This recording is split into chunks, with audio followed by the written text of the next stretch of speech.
Your alternative talk radio contact, The Planet, KGRAradio.com. With infinite complaints, people went to and fro of the earth about their little affairs, serene in the assurance of their dominion over this small, spinning fragment of solar driftwood, which by chance or design man has inherited out of the dark mystery of time and space.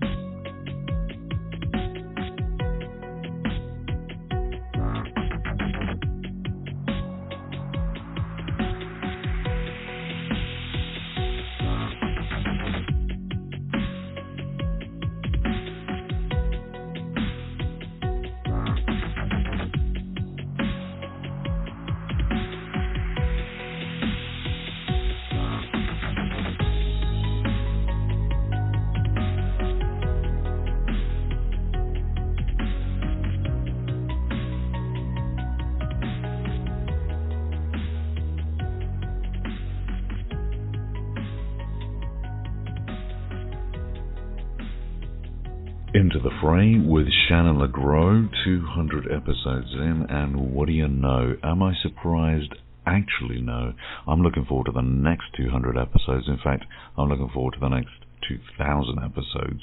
And let's face it, it's going to happen. This is a phenomenal show covering all things to do with weird phenomena, the supernatural, the unexplained, paranormal, you name it, you've got it all. And if you haven't heard this before, then where the hell have you been? Hit that subscribe button. It only gets weirder from here. Shannon, congratulations on your 200th episode of Into the Fray. My name is Sam Shearon. You can find me on Instagram, Facebook, and Twitter. You type in my name, I pop up. That's how it works. Well done, Shannon. This is Into the Fray. Hey guys, Ryan Sprague here from the Summer in the Skies podcast, coming to you from New York City. Apologies if there's any sirens or loud noises in the background. Welcome to New York. Anyways, I did want to wish Shannon LeGros a very happy 200th episode. Congratulations, Shannon. I know as a fellow podcaster, that is no small feat. Shannon is the reason and the inspiration for me starting my own show.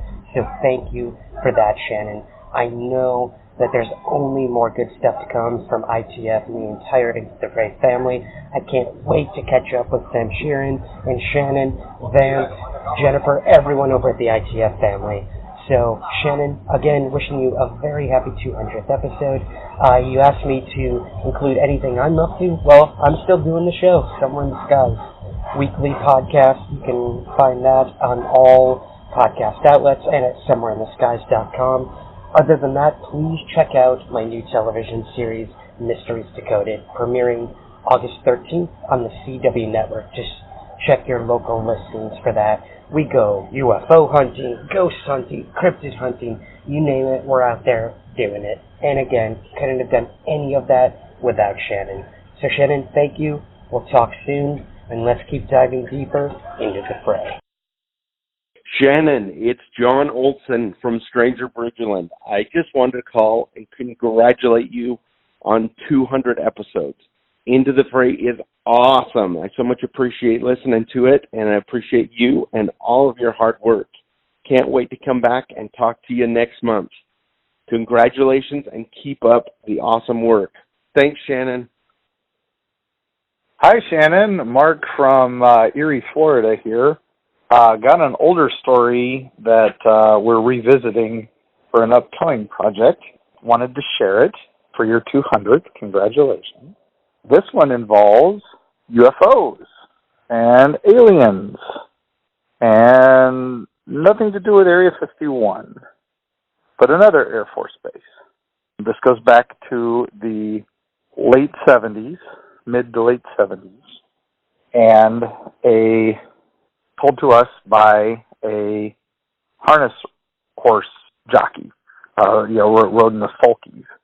And his wife worked for a senator. And that senator was the liaison to Wright-Patterson Air Force Base. And they would visit there many, many times. And at one time, she took a wrong turn at the base and wound up in a strange room. And in this room there was a refrigerator, she described. And in the refrigerator, she described a classic gray. Big head, little body. She didn't know what to make of it. She freaked out and went and quickly was picked up by a guard and taken back to the senator. And she told the senator everything. Then she told her husband everything. Now, this is where the story gets the twist. 2 days later, her and the senator were both found dead from a murder-suicide. They had shot each other because they had been having an affair. Oh, that was the story. Now, the jockey swears that couldn't have happened, and that she had no reason to lie about anything. Now we're looking into this to try to match some names and dates. I'm sure some other avid listeners might too. But, could be something. So, anyway, happy 200th. Look forward to talking to you about Creepy Florida coming out this fall from Arcadia Publishing and the History Press and Mark and Carrie. And Claudia says hi too. Bye. Well, hello, all you little demon seekers and demons yourselves and the Queen Demon. Congratulations, Shannon, on 200 episodes of ITF. Wait, what was ITF again? I forget. Into the Fudge. No, I take fives. No, that ain't it. It tastes fishy. No, okay, I'm being handed a note. Hang on. Let me read. Into the Fray Radio. That's it. 200 episodes of Into the Fray Radio. Well, congratulations, Shannon. But really, all this for only 200 episodes? I mean, come on. Really? But anyway, on a little bit more of a monotone and serious note, I would like to extend a thank you to all the friends in the circle that I have met through Into the Fray Radio. It has been an absolute privilege, and I really cannot single out any one of you being any less than the person next to you in this group. Every one of you has been fantastic, and it has propelled me into what I do today with the Stranger Than Fiction news and the Caravan of Lore and the launching of Super NRML. All of this would not have happened without Into the Fray Radio, so a big shout out and thank you. And a special thank you to Anne Celine, who has been a wonderful co-host and host of the Caravan of Lore show, and we've worked together, and some of the experiences that she has had personally that she has shared with me is absolutely astounding, and I know someday you will all be part of and privileged to some of those stories. So I won't take up too much of your time. I will share a quick story with you. It wasn't a personal experience to me, but I was certainly involved in what had transpired. So, real quickly, and I did send pictures, and if Shannon is so inclined, she will have posted those pictures so that you can see exactly what I am talking about. So the story is that my girlfriend of 4 years ago was invited to a coworker's wedding dinner. And of course, she asked me if I would drive her all over hell's creation to find a perfect dress for this dinner occasion. So after a full day of shopping, we finally, of course, it's now the end of the day, and it was getting pretty late, probably 9 p.m. at night, finds the perfect dress.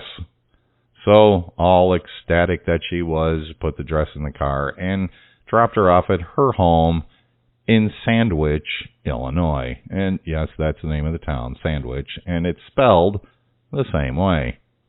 So to give you an idea of what the home was, it was a trailer home that was on the back end of her mother's property, which is a farm property, and it was home to her grandparents who had moved into an assisted living.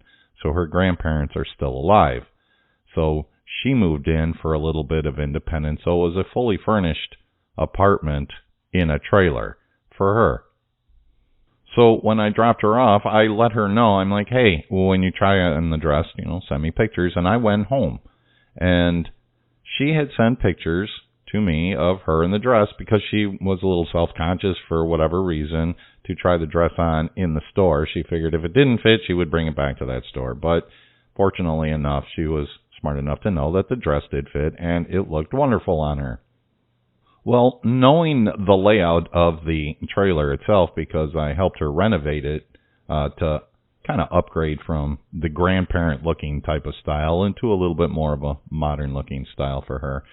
There's glass cabinets, and she took the picture of herself. As we all know, it's called a selfie, but she took the picture of herself in the living room area, and she was facing the wardrobe, which she had converted into kind of a storage armoire for the living room. And that's what she was facing, and as she took the picture's perspective is now looking at her and into the kitchen area. And there's glass cabinets that are above her head. And as I'm looking at the picture, I'm drawn to what's above her head in those glass panels of the cabinets. And I clearly see, right off the bat, an elderly gentleman staring back at me in the picture. So I asked her, I'm like, what is with the old man looking back at me in the picture? Well, then she looked at the picture and completely freaked out. And I mean, she freaked out. Well, as far as me, I'm not freaked out, but I'm kind of concerned for her, but I'm safe in my own place. I'm far away from the ghost. But I asked her straight up, I'm like, so what's the history of the trailer? And she's like, there is no history. The only people that have ever lived here are my grandparents.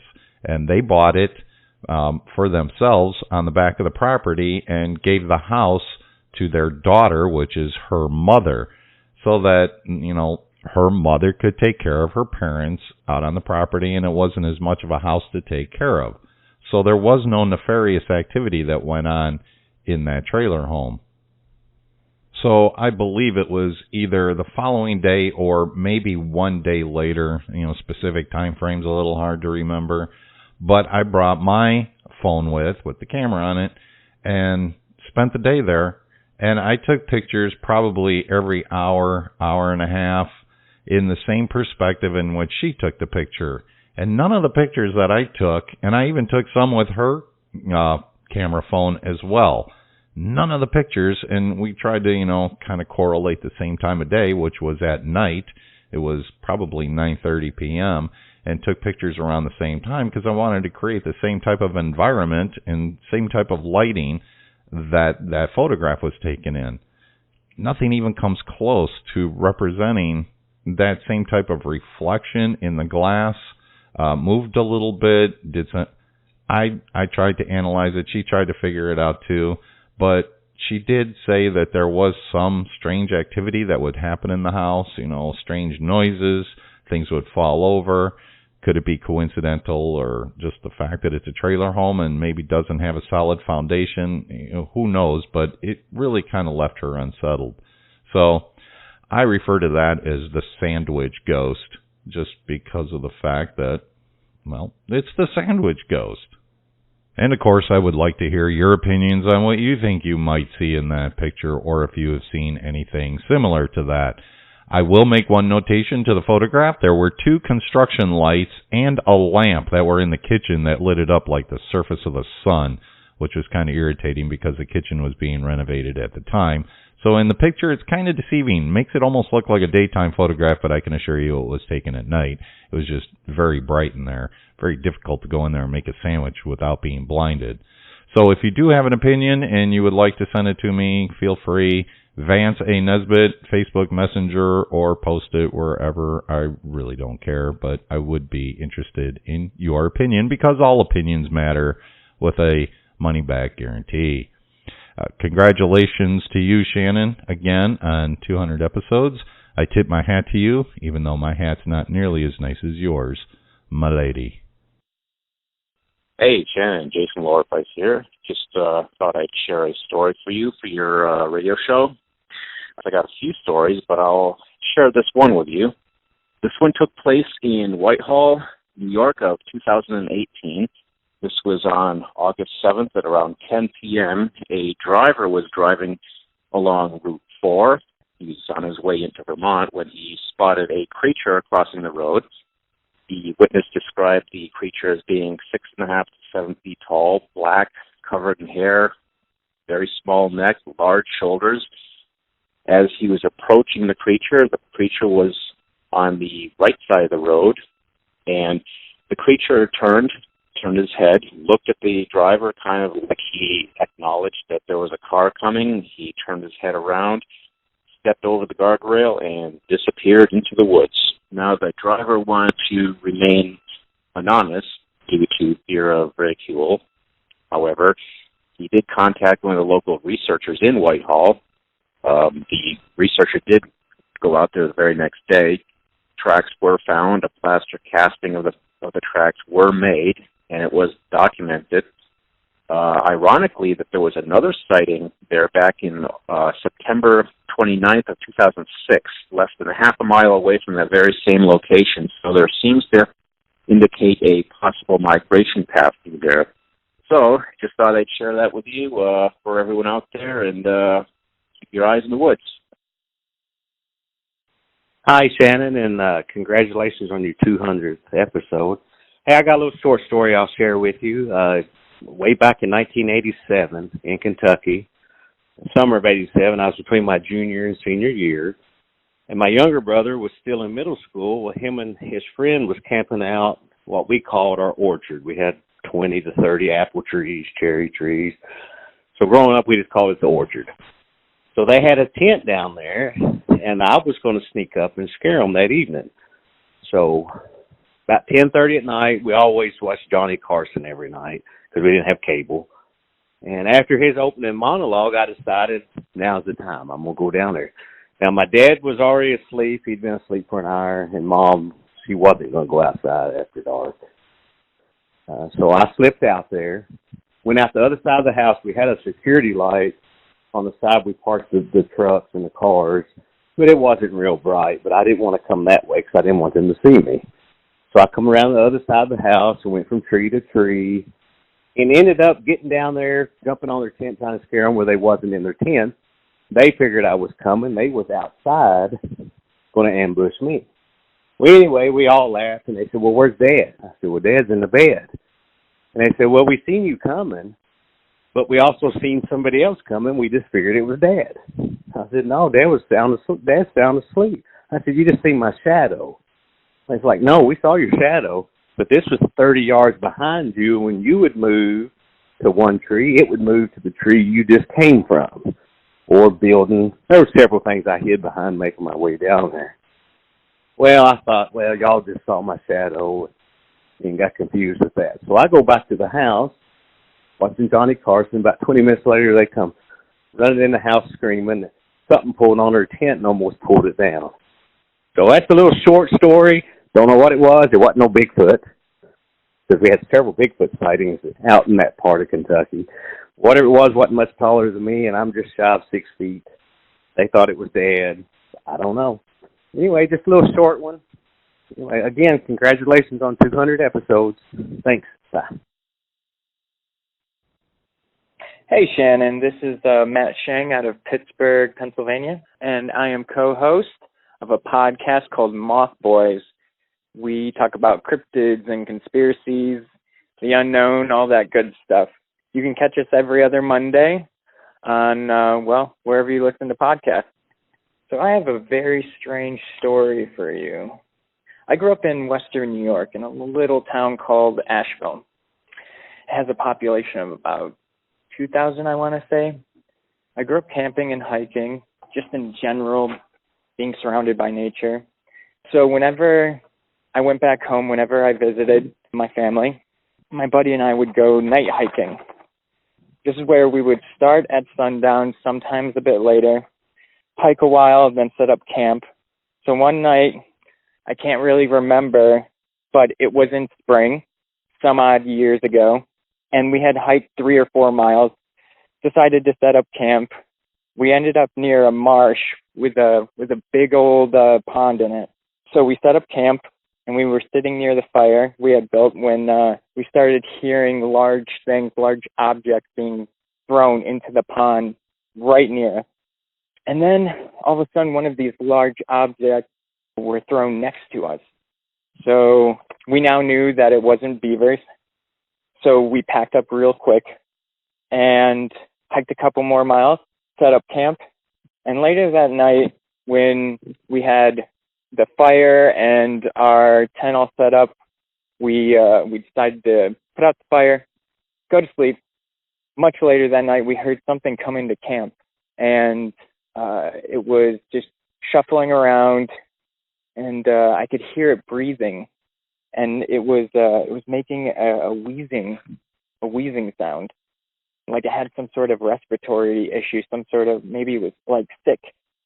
So we waited and just listened.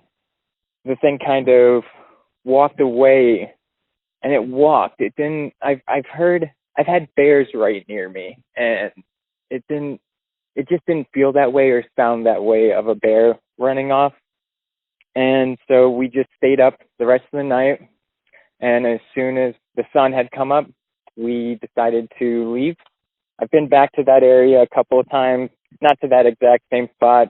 Haven't really seen too much, but just a very strange situation that we were in. Again, love your show. Keep it up, and have a good one. Shannon. This is Derek from Monsters Among Us podcast, and I just wanted to drop you a short message congratulating you on reaching 200 episodes. Here's to 200 more, but watch your 6. I'm coming up right behind you. Congrats, and keep it spooky. Hey Shannon, this is Jeremy, formerly of the Deviatus podcast. Just thought I'd congratulate you on your 200th episode.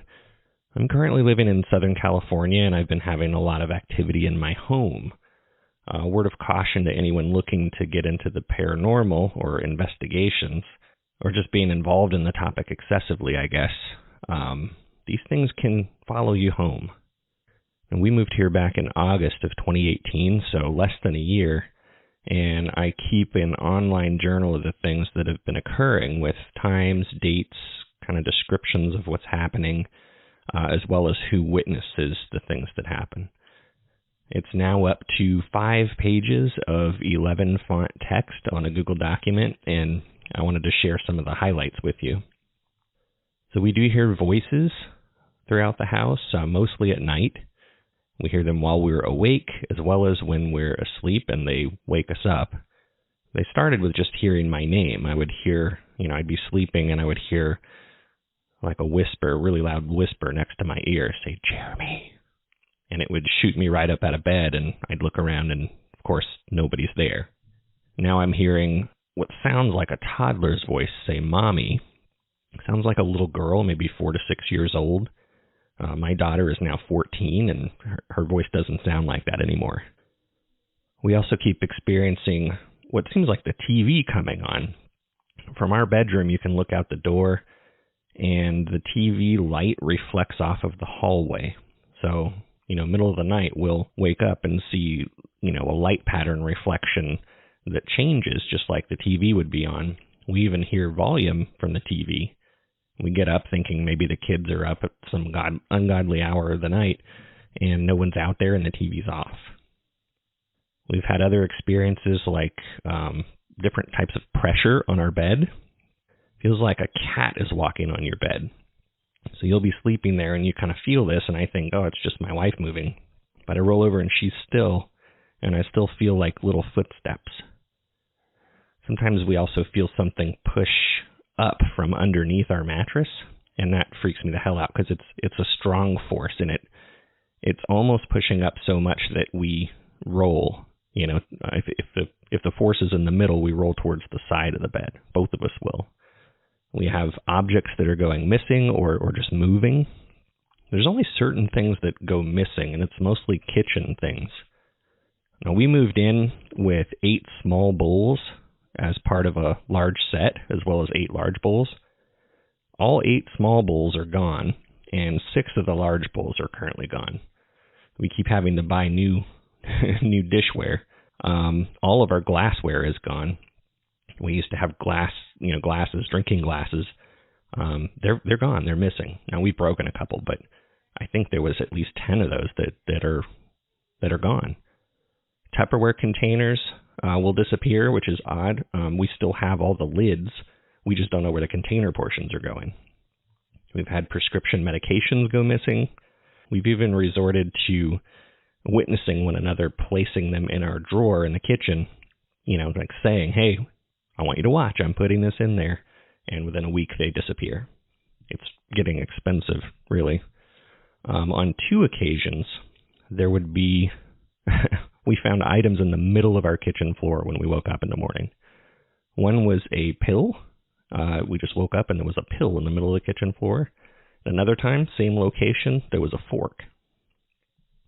So objects that we've witnessed moving. A few weeks ago, I play Xbox at night, like one night a week.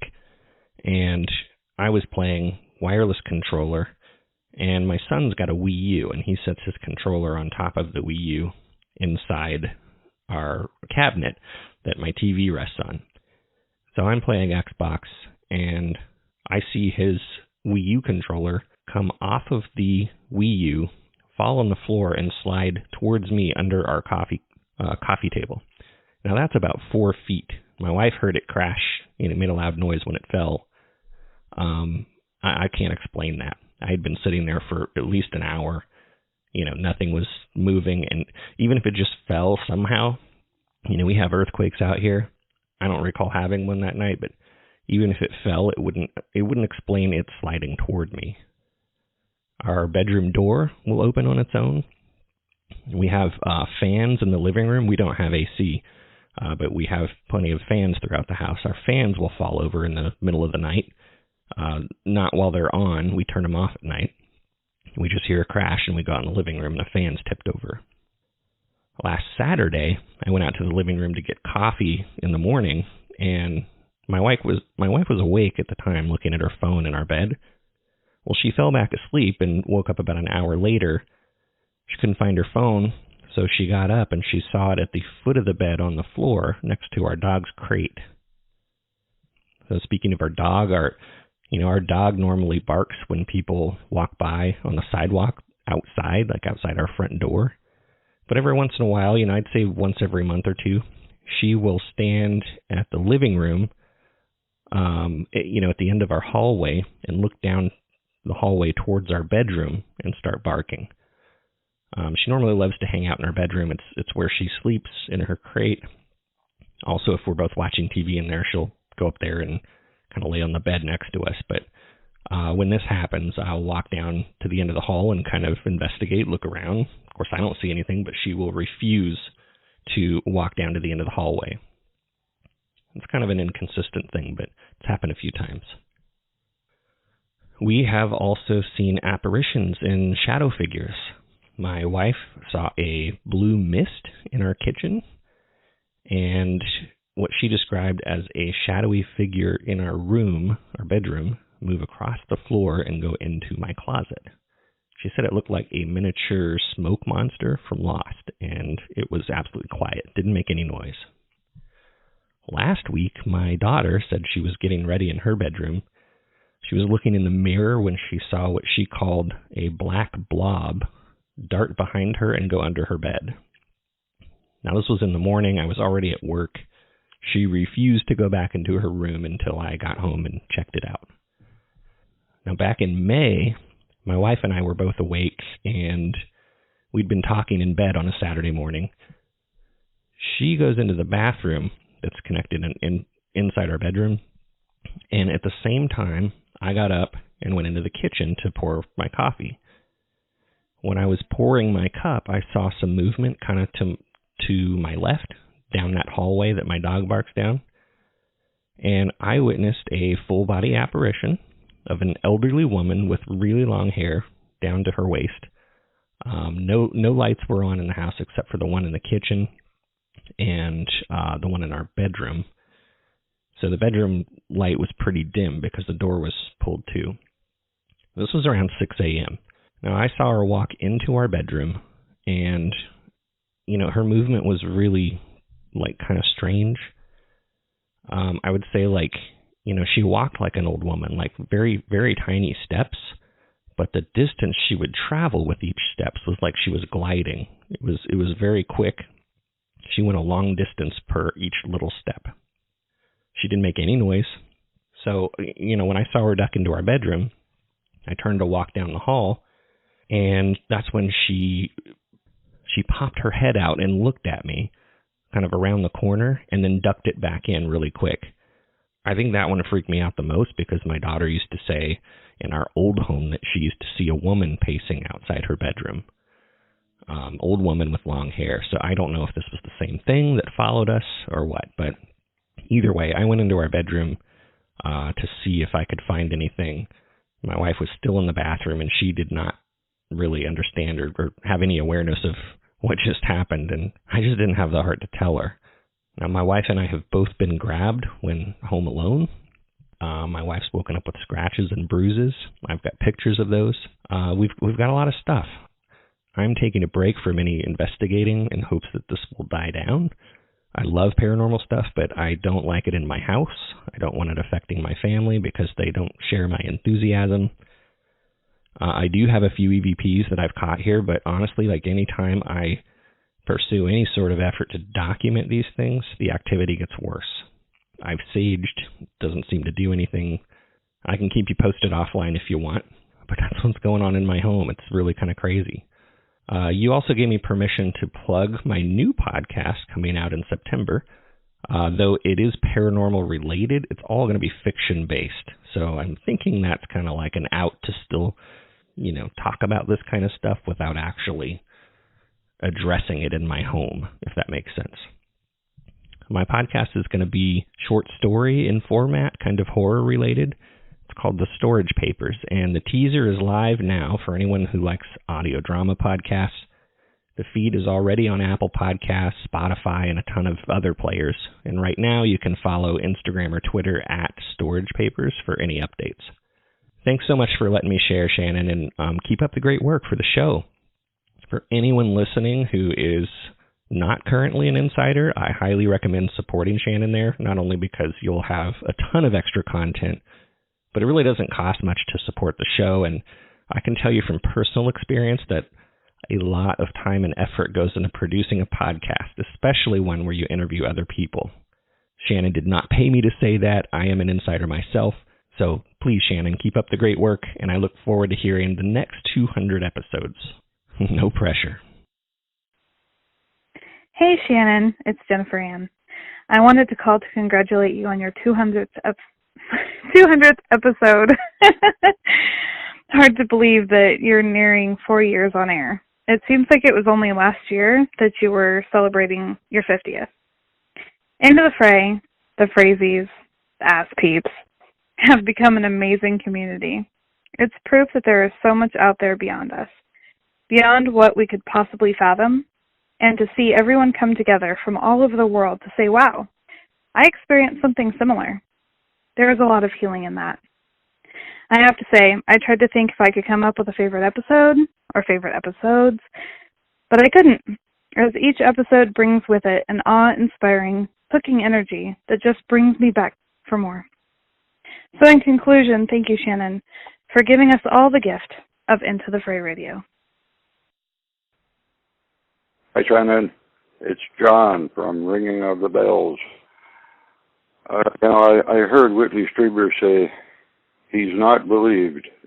It's because he's had so many experiences, people think he's making them up. It's exactly like that for me. So, but, oh well, here's another experience I did have. This is not a ghost story. I like this one. I gave it a title. So here we go with Not All Ghosts Are Dead. So I was about to fall asleep, afternoon nap, when I felt and heard a loud mechanical vibration and buzzing combined. Suddenly I'm out of my body. I knew it and was around 2 feet above my body. I actually thought, wow, this is incredible. What should I do now? First thing I thought was, go see my wife, who lived 2 blocks away. We were together for 28 years, but only lived together for the first 8 years. So when I thought of this, it's not like walking or floating. You just feel like you're moving. Hard to explain. So I moved toward my front door and went right through it. Now I'm in the hallway looking at the elevators to go downstairs, when suddenly I'm downstairs in the apartment lobby looking at two sets of glass doors. Went right through them and was outside thinking, this is incredible. Started going up the street on the sidewalk to the cross street my wife lived on. Turned onto the cross street and suddenly was right in my wife's living room. I could not see her. I checked all her rooms again, could not see her. Now I'm in her kitchen next to some cupboards, and I wonder if I could open the cupboards. It was no problem. I don't remember seeing my hand, but cupboard opened. It was full of off-the-shelf cold remedies, aspirin, vitamins, and so on. And then I wonder if I could eat a vitamin. Suddenly, I know right away I felt I would be doing something very wrong. We are being watched and controlled by a higher power, or I would have done it. I'm sure of it. Okay, so when I closed the cupboard door, it slammed way too hard, unexpectedly. I opened the cupboard next to it, looked inside, closed it slower, but again, it slammed too loud. I guess I went back to my body into a full sleep because that's the last thing I remember. A few days later, I was at my wife's place when she nervously told me she has a ghost. When I asked for details, she told me she saw her cupboard doors opening and slamming shut. So I couldn't say anything because I've already told her too many weird things. I would have just scared her. So it was a good thing she didn't see a ghost eating her medication, or she may have had a heart attack. Okay, Shannon, congrats on your 200th anniversary episode, and I wish you many, many, many, many more. Bye for now, John. Hey, Shannon, it's Dan Schneider. I was wanting to call and leave you a story for your 200th episode. I was thinking I could tie in episode 1 of Into the Fray into something that happened to me, which I believe I had told you before over Facebook or email or something, but thought maybe the listeners would enjoy it. I'm actually in my car listening to Into the Fray when I thought, well, now I got time to call her. So it was actually the first night of Into the Fray, and I was actually going up to Put-in Bay in Ohio on Lake Erie, the island up there on Lake Erie, with a bunch of my friends. We go up every year, and I decided to go up a day early and stay in the Haunted Park Hotel. So I went up there, and when I made the reservation, I said, I want a haunted room. And the guy's like, all right, I got the perfect room to put you in. So when I got up there, and they put me in the room, and, you know, that night you were airing your first episode, you had the chat going on, and I was listening to your first show, and that night there was, nothing really seemed to happen in the room. It was a real old hotel, so the floors were kind of warped, kind of gave you a weird feeling when you're walking in there. But that following morning, it was probably about 7 in the morning. I'm sleeping on my side, and something shoved me on my shoulder so hard I rolled over onto my face, and obviously it woke me up. And when I was checking out, the guy asked me, he's like, so did you have any, he wouldn't tell me, when I checked in, he wouldn't tell me, what happened up there. He just said, I got the perfect room to put you in. So the next day he asked me, does anything happen? And I told him what happened, and he just started laughing. He said, that's exactly what everybody reports. Something will shake them or poke them awake in the morning. And he's like, did anything else happen? You hear anything or anything? And I'm like, no, I heard some girls out in the hallway talking a few times, but that's it. He's like, Yeah, there was nobody in that wing of the hotel you were in, but the room next to you was a storage room, and people always report hearing kids playing games in there. So I had 2 experiences that night, and just wanted to leave that for your. That was since that was the first night that Into the Fray aired. I figured I would leave that for the 200th episode. Hey, this is Brian from, I think it was episode number 71. And this is a story from that episode. This is back when hi Shannon. This was back sometime in the 90s, early 90s. And I was with a couple of guys. We were actually in a band. We were in the preconception of the band. The idea was that we were going to be on a cruise ship and do like Eagles covers and all kinds of cover tunes and all these 3-part harmonies and guess what? It never happened. But anyway, we were rehearsing in my garage, and we were working on Don't Fear the Reaper by the Blue Oyster Cult. And we were doing pretty good with the song. We were nailing down the harmonies really good. We were actually recording the rehearsal on a cassette tape. And we got to this one point where we started singing Don't Fear the Reaper, and I heard another voice come in that wasn't our voices. And it was a little bit dissonant, kind of harsh, kind of low, didn't sound human. And anyway, I asked the guys if they heard the voice too. They all looked kind of a little bit weird, and they said, "Yeah, did you hear it?" I said, "Yeah, I heard it." And then we played the tape back, and it was on the tape. It was a 4th voice, and it did something like, "Don't fear the reaper," and really that did happen.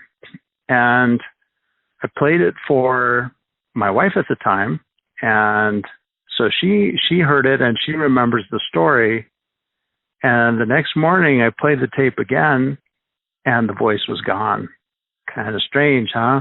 And then I found, I asked the neighbor lady, I was talking to the neighbor lady. I don't know if this was even before or after this happened, or what the context was of when she told me this story, but she told me the story that the guy who owned the house before us had committed suicide in that garage. And it always felt like something was going on with that house anyway. I mean, there was a lot of pops and kind of settling noises is what I always thought it was. But anyway, that's the story. Don't fear the Reaper. Bye-bye. Good afternoon from the UK, Shannon. It's Paul from Mysteries and Monsters. Congratulations, 200 episodes. I can't believe it's been 4 years. It's crazy. But here we are. So the very least I thought I could do was give you a ring and relate one of my ghostly encounters from my childhood. This is probably the most emotional event that ever happened to me due to the ramifications of it not just affecting myself. So, going all the way back, August the 7th, 1992. It's a date that's burned into my memory for the rest of my life. Ironically, the anniversary is tomorrow. We were doing what normal working class teenage kids did at that time during the summer holidays from school. We tend to hang out together and essentially hang out at each other's houses. So whenever our parents all went away, it was just like a gang of about 10 of us would just decamp from one family home to the other, and that's what we tended to do for the summer holidays, just basically hanging out and being teenagers, all great. So this particular week, we'd all been stopping at a friend of mine's called Dan, and we'd had a great week. Everybody was hanging out, chilling out, just crashing, watching crap films, playing too much Sonic the Hedgehog, watching the Olympics, and getting ready for the soccer season to start. So this particular night, there was about 10 of us at the house.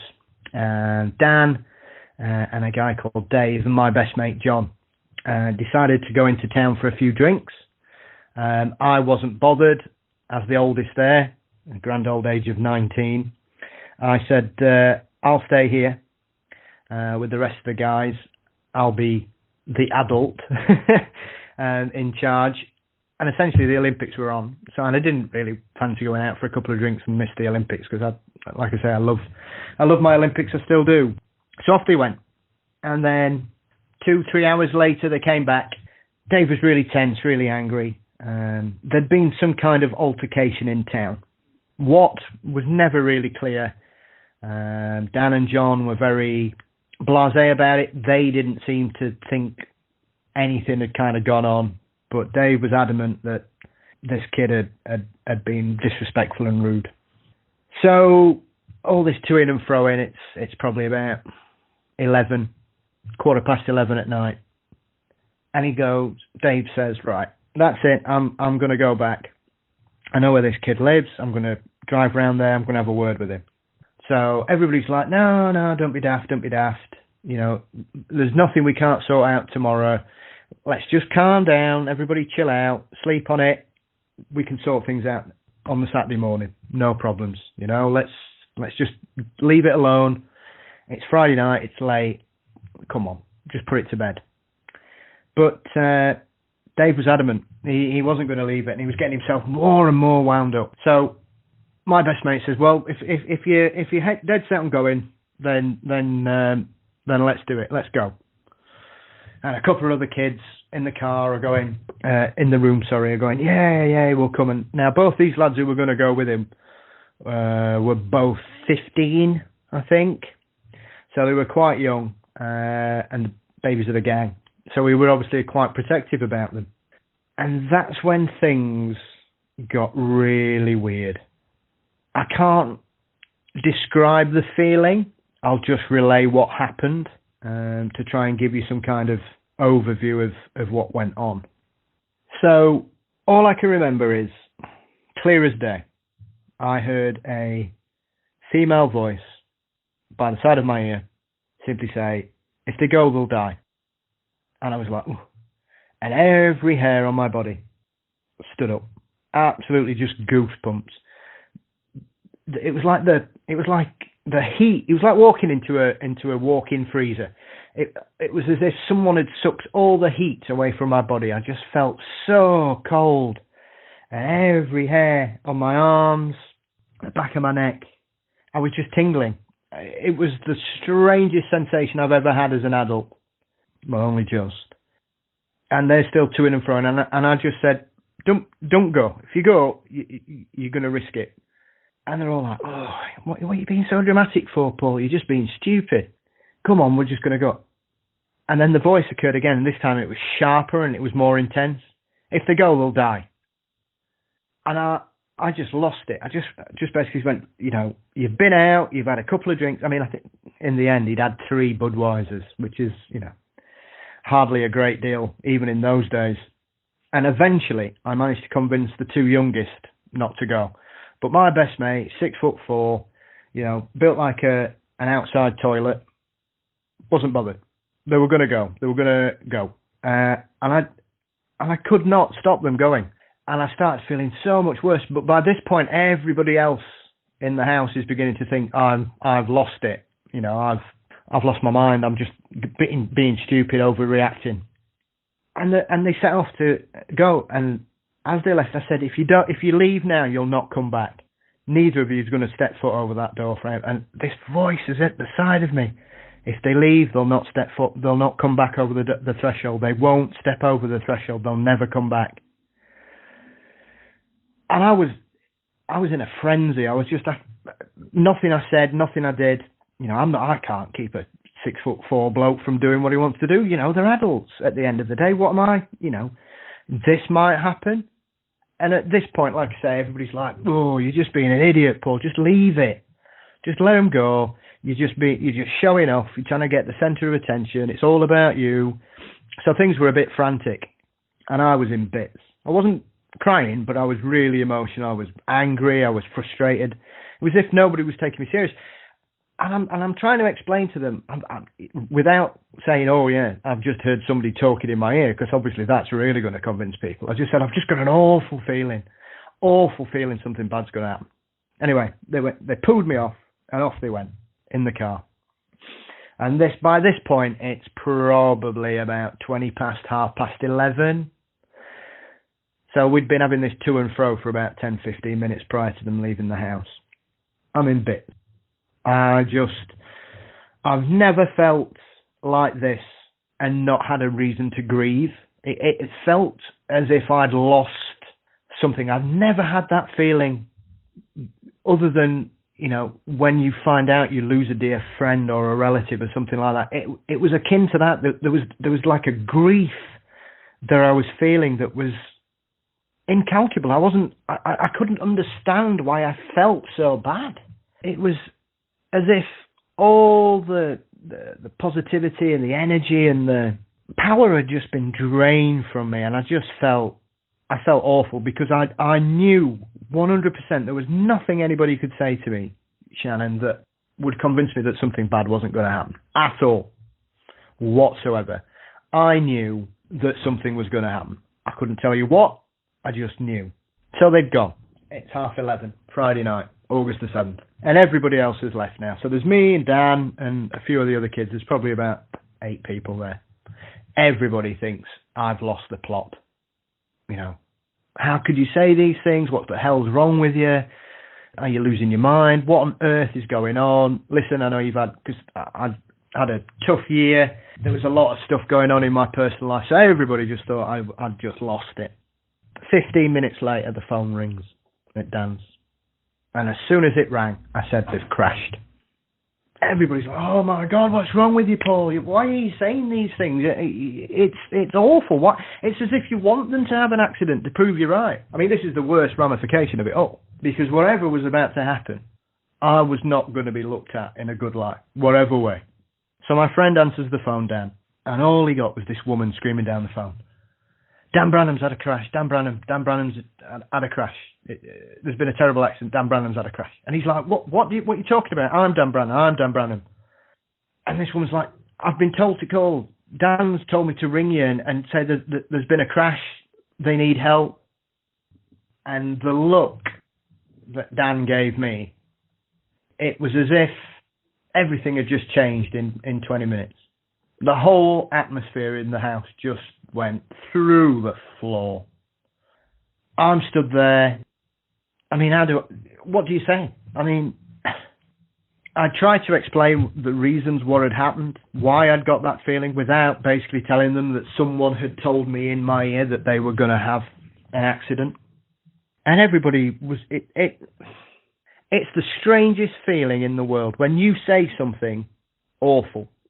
Not because you want it to happen, but you're trying to stop somebody from getting hurt, people you care deeply about, your friends. And everybody was looking at me in a way that they weren't quite sure what on earth they just experienced or what on earth had happened. But I'd said something and something awful had happened. So everybody's panic stations. It's, pandemonium in the house. I'm in bits, as you can expect. People are starting to say, don't worry, Paul, it's all right, it's okay, it's not your fault, you tried to stop him, it's not your fault. Dan, 2 of the other guys, John and Ryan, I said to them, listen, I'm going to stay. I couldn't go. I could not go. I didn't want to go. I didn't want to, go there and go, prove right. I just couldn't go. So Dan, John and Ryan, Dan eventually ends up finding out this conversation. This accident had happened about a mile away. And where the house was on the top of a hill. So we could actually look down on where they'd actually had the accident. And I said to those guys, listen, you 3 go, I will stay here. Listen, we've got 4 or 5, 15, 16-year-olds who are absolutely bricking it now. Kids, they've never experienced this. I mean, at the end of the day, we don't know what's happened. We just know there's been an awful accident and someone is laid in the middle of a road telling someone, a complete stranger, to ring us to get help. So Dan and John and Ryan get in the car. Dan's in such a mess. They actually reversed into the house and knocked his back bumper off. So he managed to kick it back on, and there you go. And I sat there for 10, 15 minutes. And We went upstairs to look out the back window, and where we were, like as I say, the house was on the hill. We could now see the police lights and the fire engine, and clearly something terrible had happened. We're looking down out the window, and we can see the lights flashing, red and blue lights flashing about a mile away at the bottom of this hill. And after about 20 minutes, Dan and John and Ryan return home, and they say, yeah, there's been a horrific car crash. And what had happened was that they'd been and got a pizza, because nothing helps you get prepared for an argument for no reason than a pizza. And then they'd set off down the road, down a country lane, and gone through a local village called Cawthorne. And as they were heading up to where this chap that they wanted to have a word with lived, he lived in another next village called Hyam. And as they'd gone round this corner, it was a perfect storm of events. They were going at the perfect speed to take the corner at just the right angle for a tiny screw that was embedded in the back passenger side wheel to touch the road, and it exploded. The back wheel went off. The car took off 70 miles an hour, flew straight off the road, landed 12 foot up a tree. Massive impact. My best friend came round in the car. He still doesn't remember anything from that car, from the explosion to waking up on the road. He doesn't remember anything up until coming round in the car. And he's in the car, it's mangled to bits. They're 12 foot up a tree. He tries to get Dave out. Dave's not moving, he's slumped over the steering wheel. John forces his way out of the car. Like I say, he's 12 foot up. He falls out. And at this point, he's unaware of the severity of his injuries. He's just in a great deal of pain. So adrenaline's kicking in. Everything, it's all a blur to him. But we know what's happened because of the car scene and everything. And he'd apparently crawled up and walked up this banking. Not high, but maybe about 6 foot, and on an incline. And he staggered into the road, waving his arms, trying to flag somebody down. And incredibly, the first car that came around the corner almost ran him over, and he kind of fell out the way, and the car that was following stopped, and a lady got out, and it was this lady that found our friend in the middle of the road. She went and got one of the neighbours, because obviously the neighbours had come out because they'd heard the crash, and it was this lady that had rung Dan, and basically John was in such a state on the floor, he was basically telling her to call Dan Branham, but she thought Dan was the guy that was driving the car. And essentially the police and fire service came, and we were all just back at Dan's, looking out the window, just watching it all happen. We were absolutely helpless. We couldn't do a thing. And that's one of the worst feelings of my life, that I tried to prevent something for no reason. I could not tell you why on earth, or even whose voice it was, Shannon. I've no idea who came to me that night and spoke at all. It wasn't a voice I recognised. It wasn't a relative. It didn't sound like I'd had a couple of relatives pass away in the previous 4 years, but it didn't sound like either of them. They were very distinctive voices. This was just a female voice. That's the only clear thing I remember about it, other than what she said. And the ramifications were that, unfortunately, Dave had suffered such severe injuries in the crash that he was essentially near enough dead on impact. The car was what we in the UK call a cut and shunt, which essentially means it was two cars that had been involved in an accident that had been welded together and different plates put on it. So basically it was an illegal car. Dave didn't know this, and it didn't actually come out until obviously the inquest in regards to the reasons for the accident. But that was one of the main factors in what caused the severity of the injuries, because the car just folded up like a deck of cards.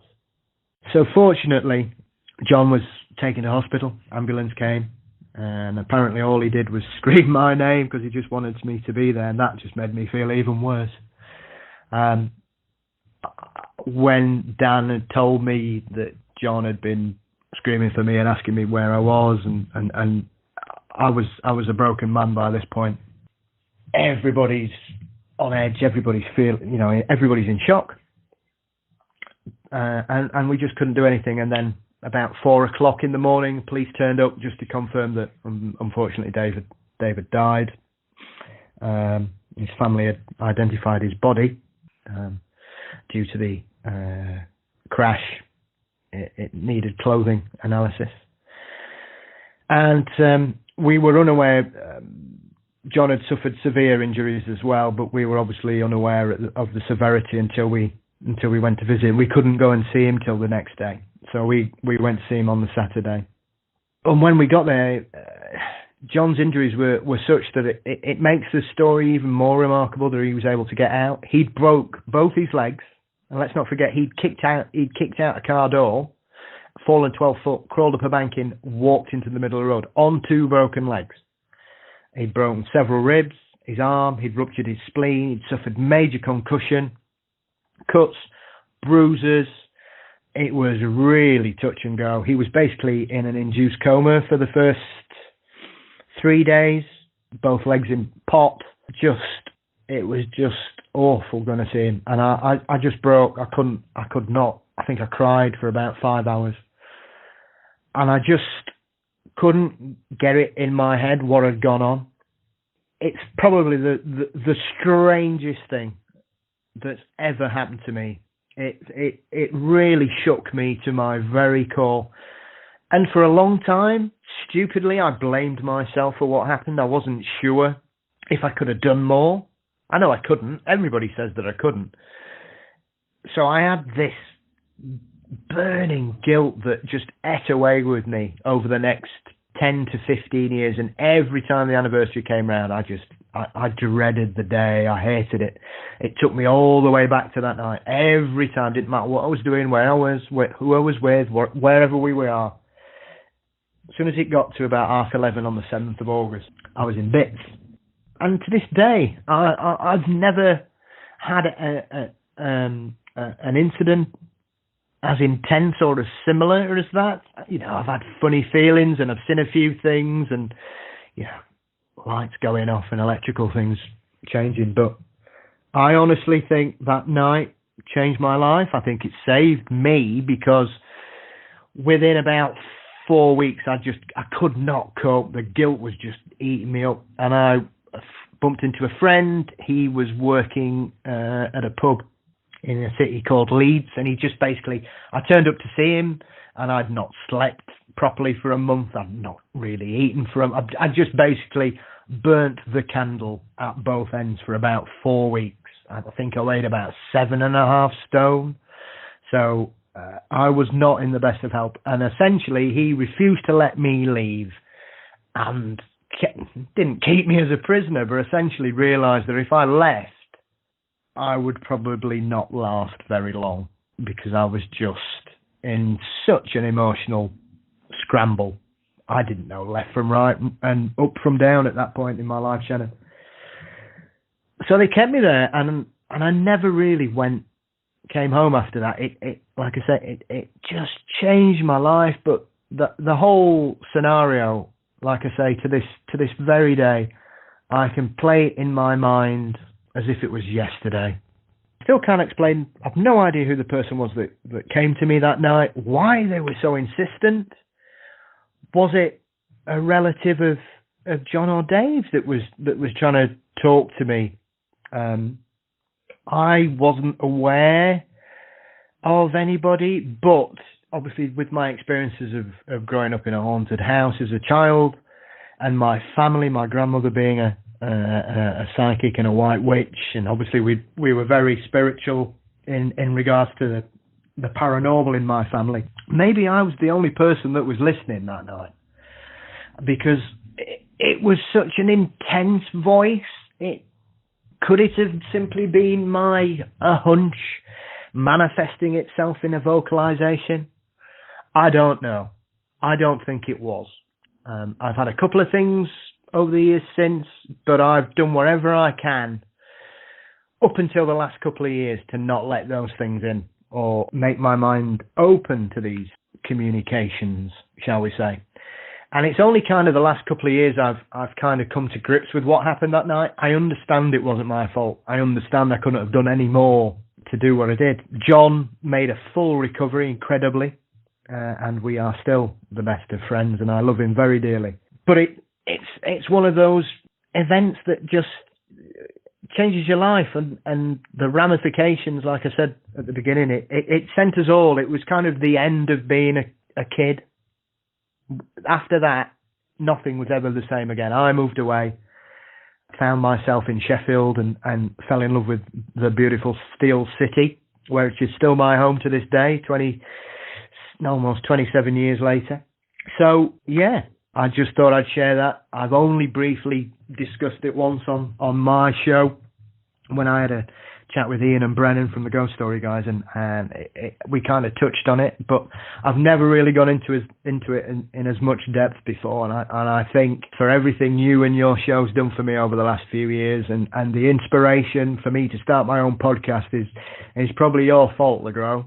So if anybody hates my show, it's your fault. But hey, listen, onwards and upwards. Congratulations once again on reaching 200 episodes. You're an absolute star, Shannon. It's one of the highlights of my week. Been there since episode 1, since I heard you on the Graylian Report just before it launched. So all power to you. You're someone who I have the utmost respect for, both as a person and a podcaster. You're an absolute star, and I wish you and everybody involved in Into the Fray another 200 episodes.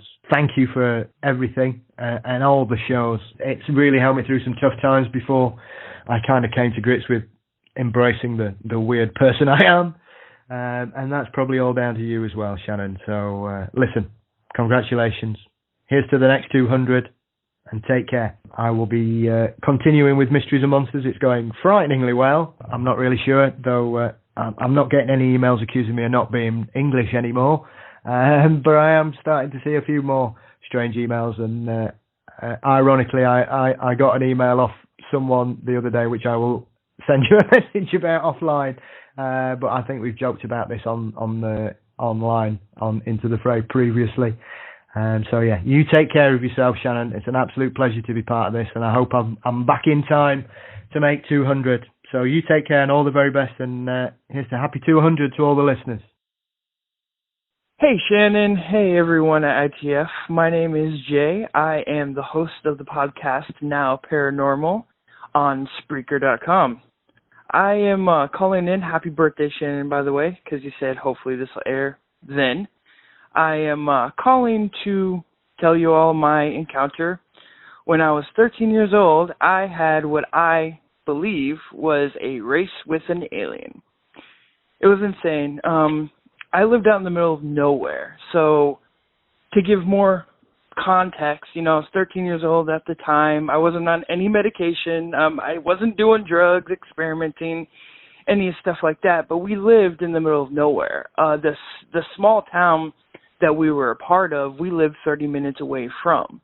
So we literally lived on a small town farm road where there was probably about, I'd say maybe 9 or 10 houses in a couple of mile radius around this area. Our nearest neighbor to the right was a little ways across the street, probably about a football field and a half away from us. And then to the left, there was nothing but a gravel road going down. We were kind of on a hill. So it went down kind of in a dip and went up. And that was our other nearest neighbor, which was probably, I want to say, around about a half a mile, 3/4 of a mile away. So that was our other nearest neighbor. And pretty much, like I said, we lived out in the middle of nowhere, and we had one street light on our street. That was it. It was around 7:30 at night, and the road we lived on, like I said, had 3 houses, so there really wasn't much going on. There wasn't, people walking around all the time like there, would be in a regular subdivision. So it was about 7 o'clock at night, and it was still twilight out, but it was getting dark, and dark enough for the light to be on. I was outside on my back porch, and I just had this weird thought in my head to go to the gravel road. Something was kind of encouraging me. I just felt this, motivation to go. So I walked down our long, sandy driveway and got to the gravel road, and I started to walk.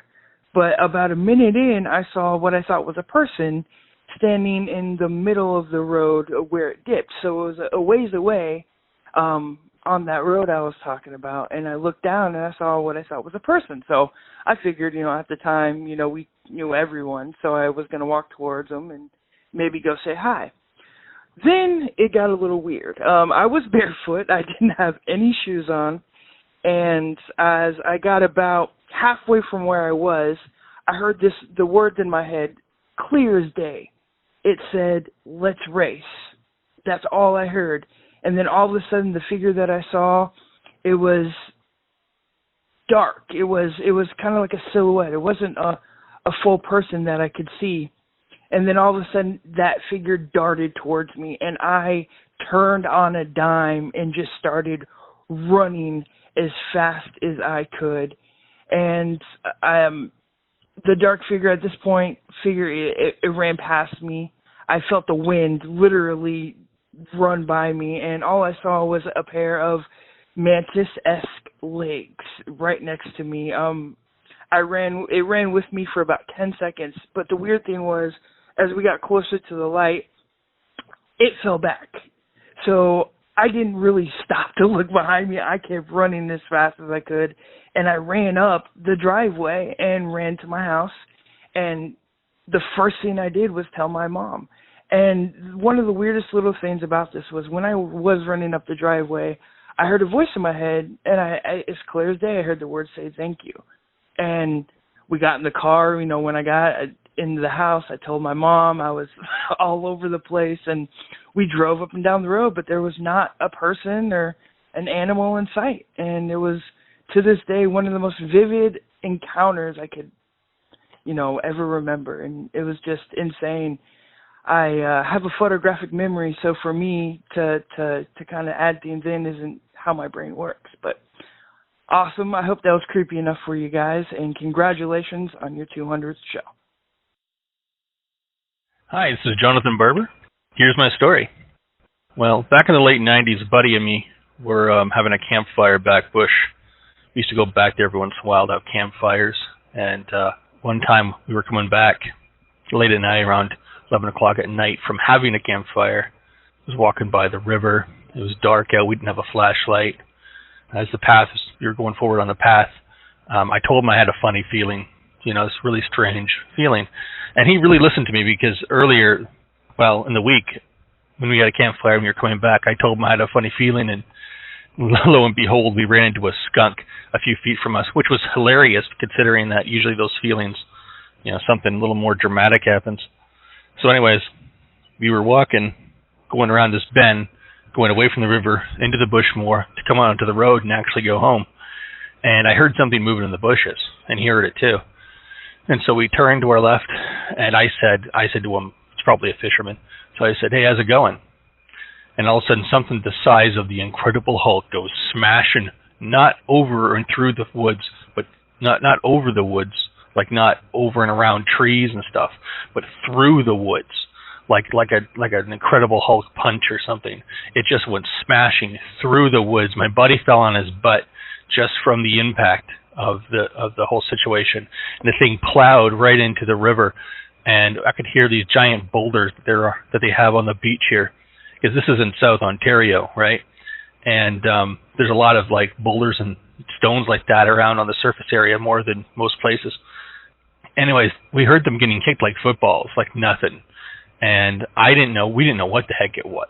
I told him to find me a stick, because I knew that if we ran, if this thing was coming back right away, he would get caught, because he'd be the one at the end, because I could run faster than he could. And so I just told him to get me a stick, because I was going to have him run while I stood there, and then, I don't know, I didn't have a plan. So anyway, we looked around. We couldn't find one. We only looked for about 20 seconds, realized whatever it was not coming back up to the trail. And then we decided just to book it. So we ran to the trails in the dark. I could see pretty good in the dark. He couldn't, so he was following me. We rocketed right out of there and came around to the road, and we were huffing and puffing like you wouldn't believe. And finally, I said to him, hey, you want to go back? Oh, God. That wasn't the last time I said those words to him. But that was the last time we had an encounter like that, though. What it was, I'm not sure. Some people said to us it's probably a Sasquatch. It very well could have been. There's nothing else in this world that would have had that effect. I talked to Vic Cundiff about it because I've been on Dogman Encounters a few times, and a couple of times, and he said that he didn't think it was a Dogman, but it was probably a Sasquatch. I'm telling you, it was no bear. There's nothing around here that does that. That wasn't human. My bet is a Sasquatch. I can't say because I didn't physically see it, but holy cow. Either a Sasquatch or the Incredible Hulk. Anyways, thanks. Have a good one. Hi, Shannon. My name is Jeff Smock, and I'm calling in regards to my UFO sighting that I had in 1994 in Cumberland City, Tennessee.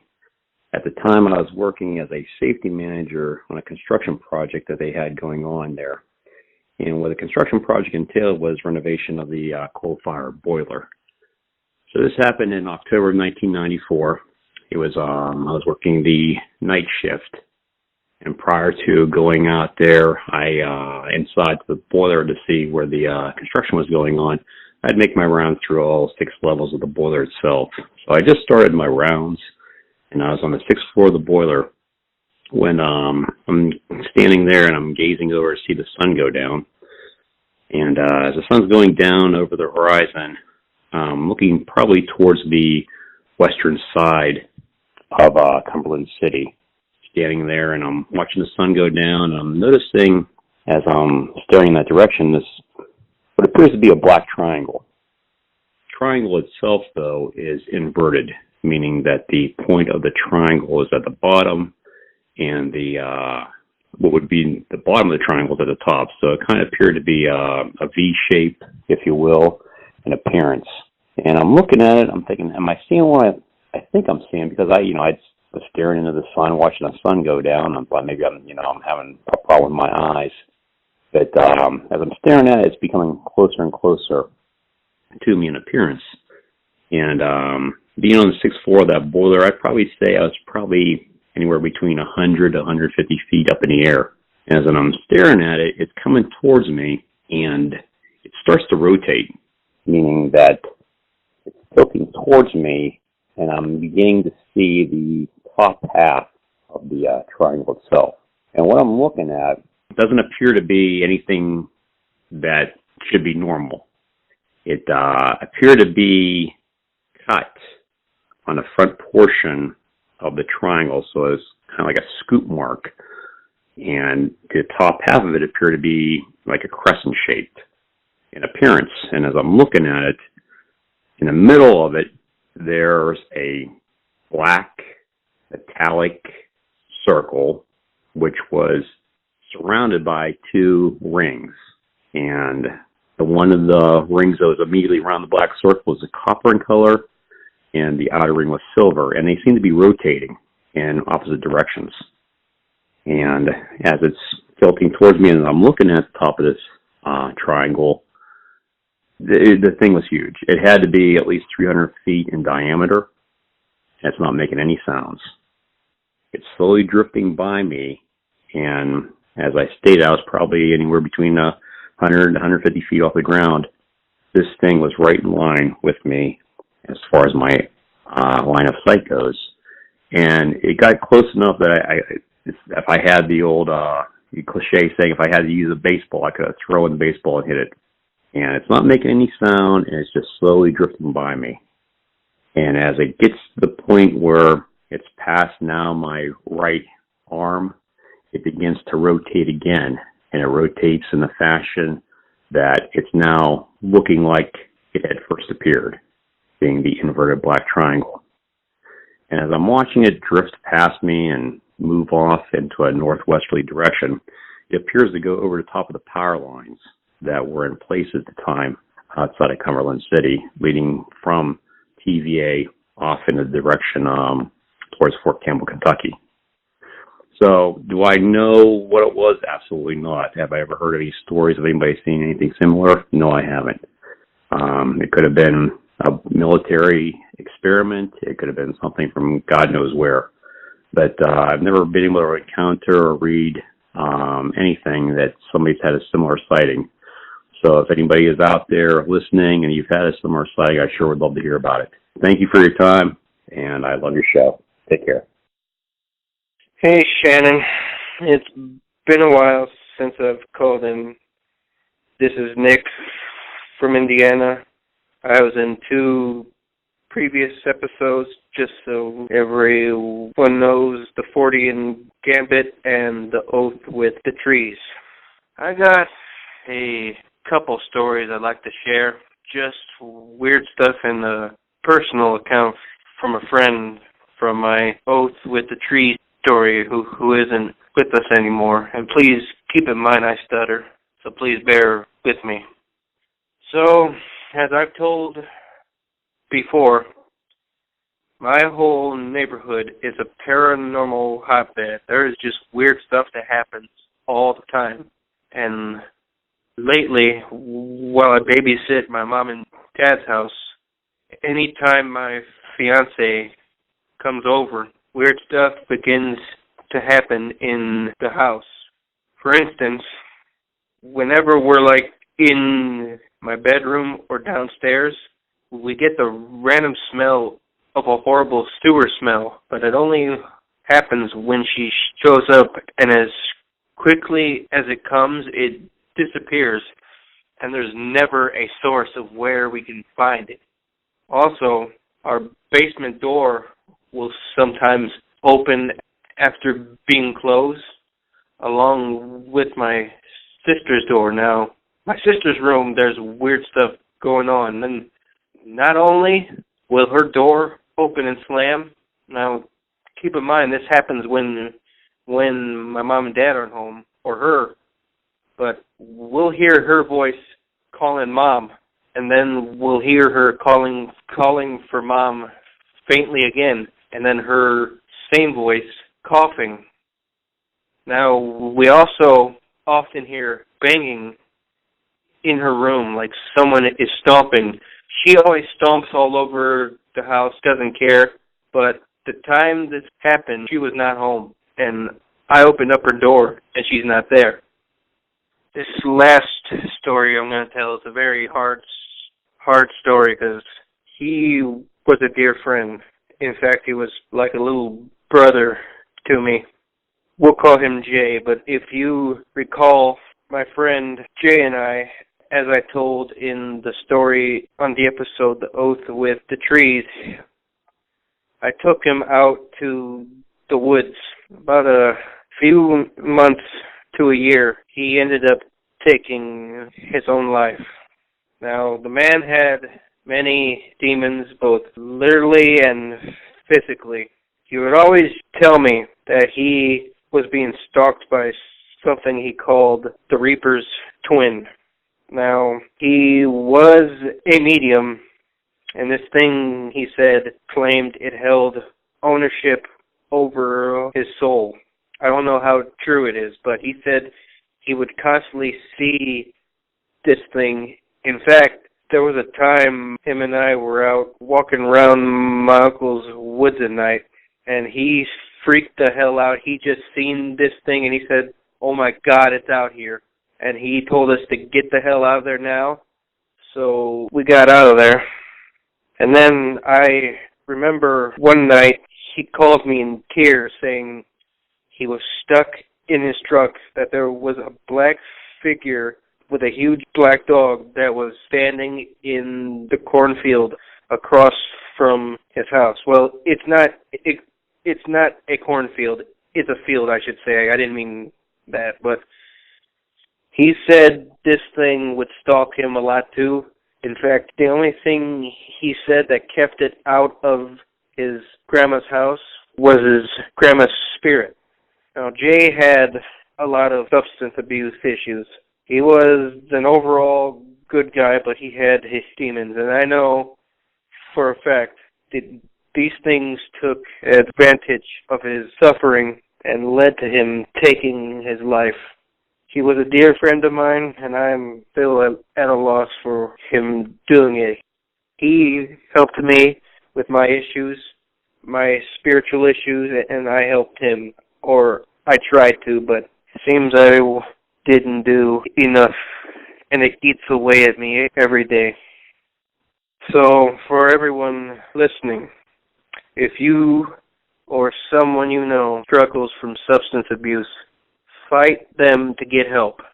If you truly care about them and you know they're having issues with other things like what I just said, it's paramount you get them help, because it will only lead to a spiral effect. Well, that's all I have, Shannon. Congrats on the 200 episode, and I'll see you then. Hey, Shannon, it's Arno and Kathy. Hi. We want to tell you some Gettysburg stories. We've been going there about every year for the last 5-6 years now, and we just keep having encounters there. First time we went, we were walking around the National Military Cemetery, I believe it's called, and we were with my sister Karen, and she's walking, all of a sudden she falls down, like, ow, something hit my leg, you know. There was really nothing there. She thought it was a bee, maybe. There was kind of like a red spot on her leg, but I told her later I thought she got hit by a ghost bullet, maybe. I don't know. Get a lot of pictures with ghosts on them. Kathy got some real good ones. We're at the side of the field over there. It was also the National Military Cemetery, and when I take photos, I mostly seem to get things on my regular camera, my regular Canon digital camera, and I always take 2 or 3 photos right in a row for comparison. And this time I took 2 right in a row consecutively, and one showed nothing except maybe bugs or something, and then the second shot clearly showed 3 images of what appeared to be 2 figures. It looks like a guy running with his legs running and his arms up in the air, and behind him it looks like an image of a horse, which I thought was pretty cool. And it's just like, it's like wispy looking. It's not like a real clear image, but you can make out a person running. I got one of a soldier.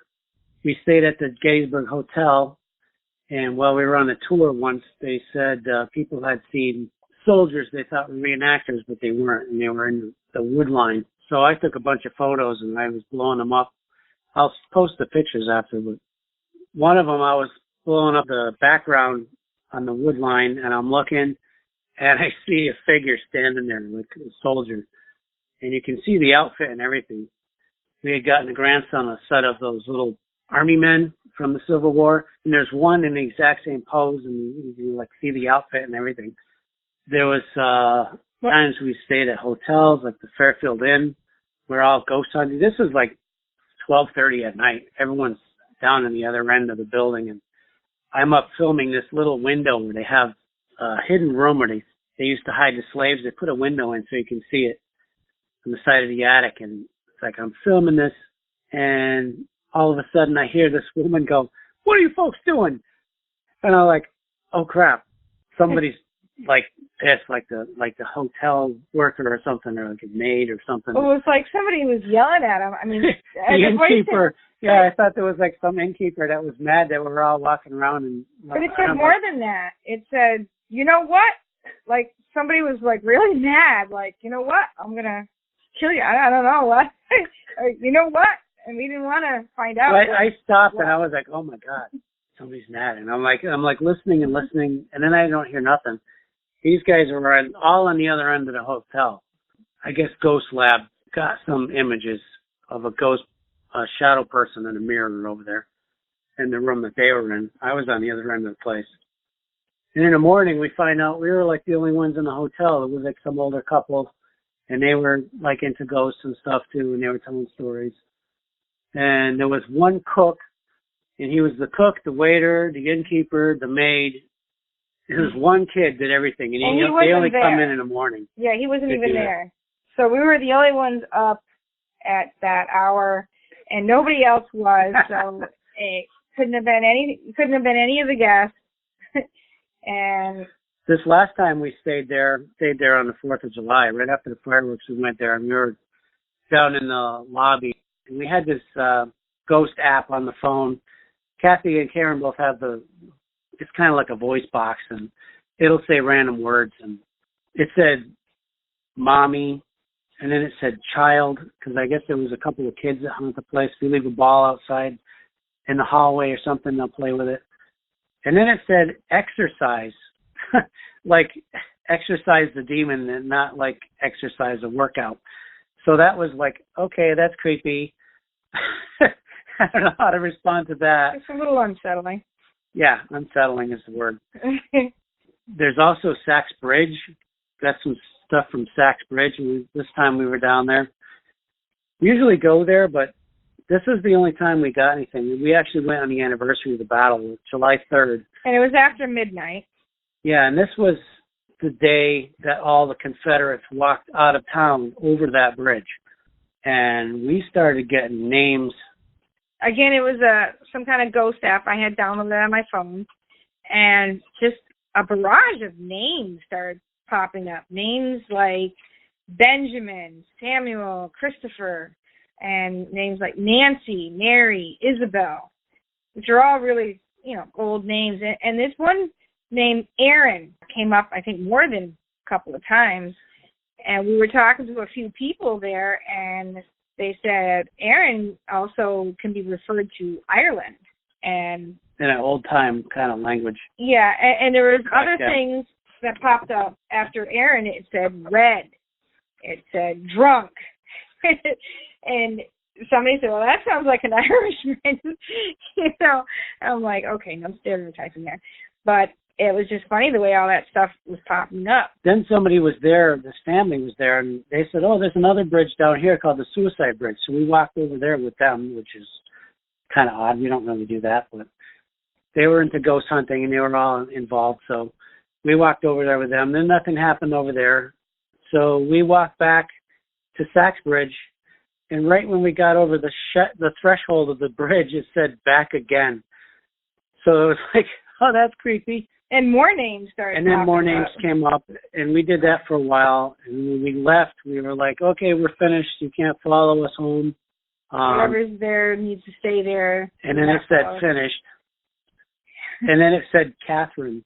Which my name is actually Kathleen, but it said Catherine with a K. And I was like, I was getting bit up by mosquitoes. I guess the repellent must have worn off. And I said, are we done here? Are we done here? It's time to go. And that's when it said finished. And just before we left, it said Catherine. That was kind of close enough to Kathleen to make me think, yeah, okay, we're done. When we first got there, we actually put down a flashlight. Kathy put down a flashlight. Oh my gosh, yeah. I said, can you turn on the flashlight? Boom, it came on. That fast. I didn't even have time to turn on my phone. It not only did it once, it did it twice. Yeah. So she reset it and put it down, and I had it on film, and she said, okay, and then the light came on again. There's tons of orbs and things down there. You got to go down there to check it out. There's an energy there that's just, you can't explain it. You can feel it. It's like very historic. One of the best things I think we caught was a very clear voice. One word. We just pulled up to the Jenny Wade house.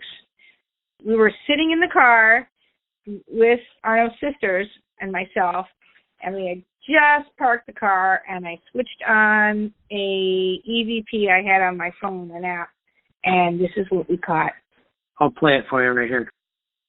Go ahead, say, is anybody here?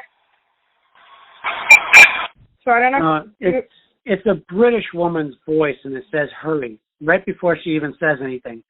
It's right at the beginning. I'll play it again.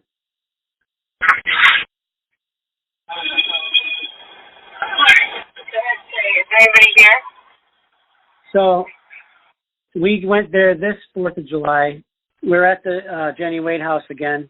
I said, what does hurry mean? Does it mean... This is 2 years later. After we caught the initial voice that said hurry, we went back there. We found out on a tour that when she got shot, it was like this ridiculous long-range shot from the Farnsworth house. Yeah. Farnsworth Inn, I think it was called. Yeah. Went through 2 doors into her back, and it killed her. And she was the only civilian who died in the battle. So they had to hurry up and get her body upstairs through the other side where a cannonball had hit the wall and the soldiers had to break through the wall And then they had to carry her down the other side to the basement. They didn't want to go outside because they would get shot or whatever. So I thought hurry probably means that hurry up to get her body into the basement, the other side of the house.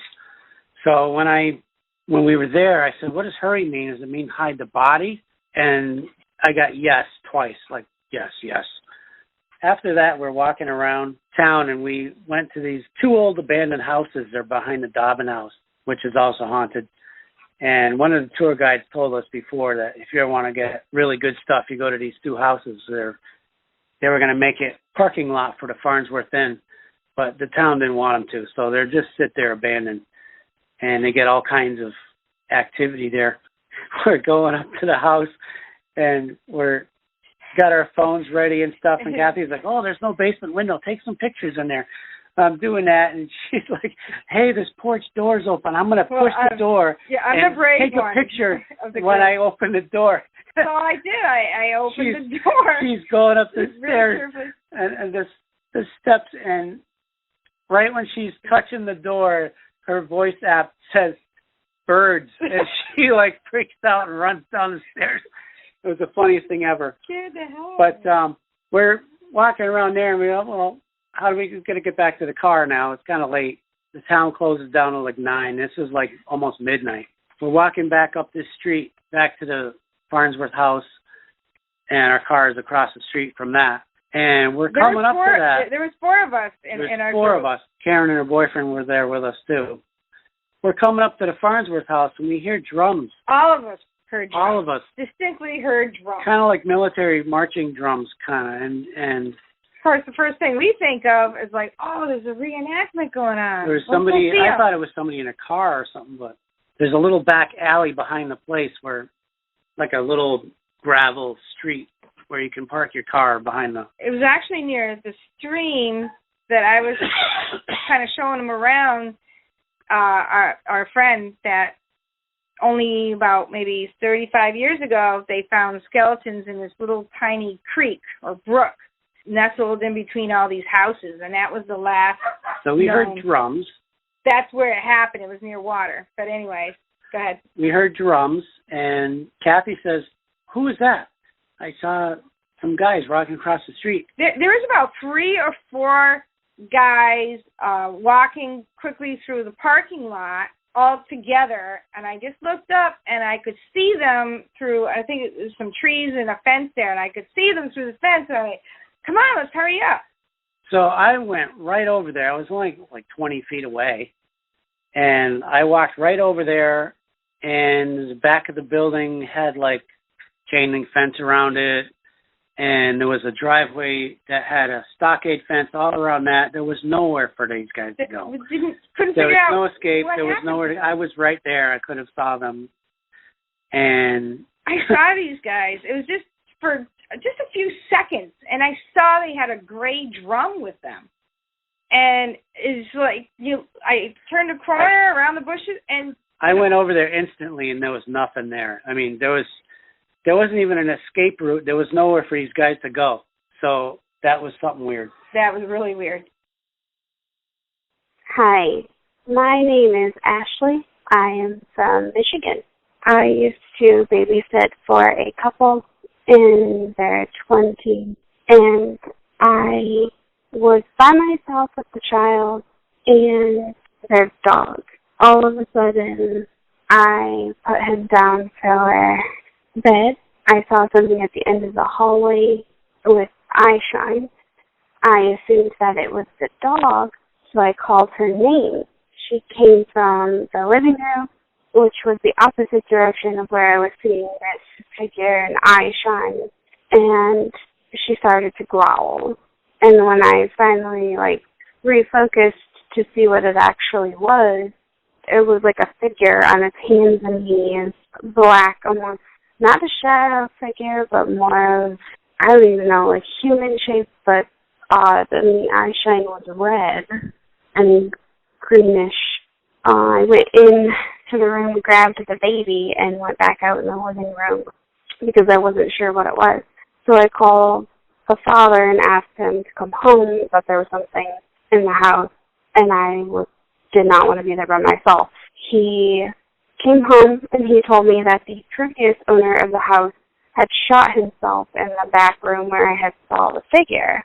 I don't know if that had anything to do with it, but prior to that incident, there were balls of light that we would see shoot down the hallway.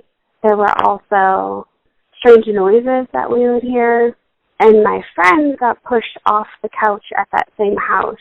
She was lying on a love seat, and I saw the couch lift up, and she tipped out of it. But that was it at that place. I have had many things happen to me throughout my life. Hey, Shannon. This is Jonathan Watkins from Kentucky. I just wanted to say thank you for everything you do, and I just wanted to say congratulations on 200 episodes. Most importantly, thank you for giving us, the listeners, an outlet, something to look forward to every week and escape from all the craziness of the world. Thank you, Shannon, and have a wonderful day. Well, I'm so-and-so. I was given this name by my parents. I've been to such and such a college. I've done these things in my profession. I produce a little biography. Buddha says, forget it. That's not true. That's some story. That's all gone. That's all past. I want to see the real you are now. But nobody knows who that is. Because we don't know ourselves except through listening to our echoes and consulting our memories. But then there's a real you, and that again leads us back to this question. Who are you? That is the real you. We shall see how they play with this exam by the koans to get you to come out of your shell and find out who you really are.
on the train to read your newspaper and so on. You are not the same person who a little while ago left the platform.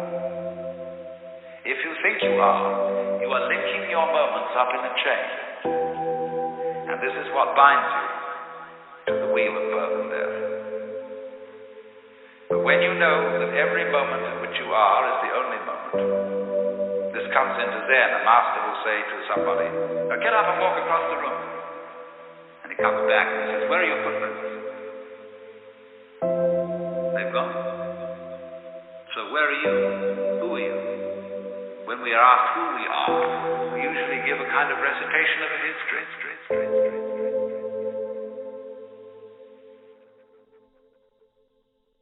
A kind of recitation of a history.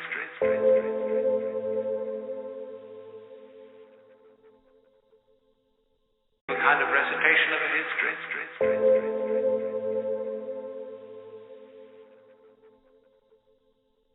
A kind of recitation of a history.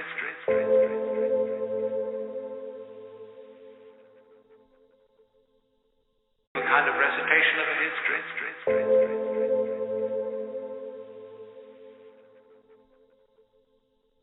A kind of recitation of a history.